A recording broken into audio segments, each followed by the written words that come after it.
always put God first though, always, because that was just how I was raised. My grandmother raised me, so I always went to church, and it wasn't just about religion; it was about relationship in our household.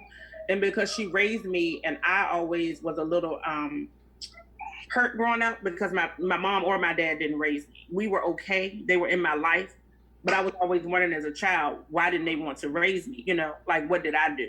And Gotcha. so my grandmother taught me how to put God first and how she is the person that God created to be the mother in my life and God as the father in my life. So I kind of looked at it that way. But as kids, when we get, like middle high school, to me, it's kind of when the materialistic things start popping off. Like you want to dress a certain way because everybody else got this on, or you want to do this way. And I was always in the pocketbooks and my tennis shoes, and my hair had to be done at all times. And if it wasn't, I didn't want to go to school because I felt like I didn't have what I wanted to have to meet the needs of society or to be a part of society. So what Right. I had to learn is that it wasn't about them. And it wasn't about, and once I started feeling good about myself, I came up with my own style of clothing, of how I wanted to dress and what I wanted to wear. And it didn't have to always be name brand. Just got over the pocketbook phase though. I don't worship the pocketbooks, but just got every color. So now I done moved on Mars. I've been on Mars since third grade. Yeah. So just, I used to be that way. And I know that we all go through that phase where we worship material things. And we may not worship them because I don't think I've ever worshiped them. I just wanted them to make me feel complete. And then I had to realize that God is the person that makes me complete. It's not the Coach bag. It's not the K Spade bag. They're materialistic things. There's something that I can wear to make me feel good, but it's what you feel on the inside that makes you the person that God created you to be. But it took me a while to get there. So you just have to get there at different points in our lives. So that's a good one.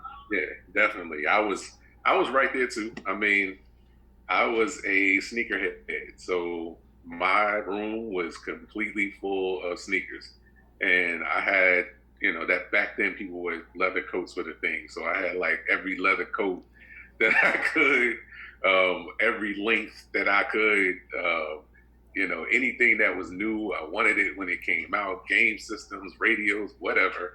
And it was and like you said, back then it was a pressure thing almost. It was like if you didn't have those things, then people would kind of look down on you. And I think Mm-hmm. that's where this is talking about how to make sure that we are appreciative of the life that God has given us and not base it off of what we have. And that was hard back then. I mean, I knew God. I grew up in the church, so it wasn't something new. But I also knew that if I went to school with some what we used to call bobos, which were old ugly sneakers on, people were going to joke you. Right. That was what was going to happen. Well, see, and I grew up in that era opposite. We didn't have a lot. So my mom shopped at Raylads. My mom shopped at Standard Drugstore on Broad Street. I had the grocery store sneakers. I had the grocery store jeans.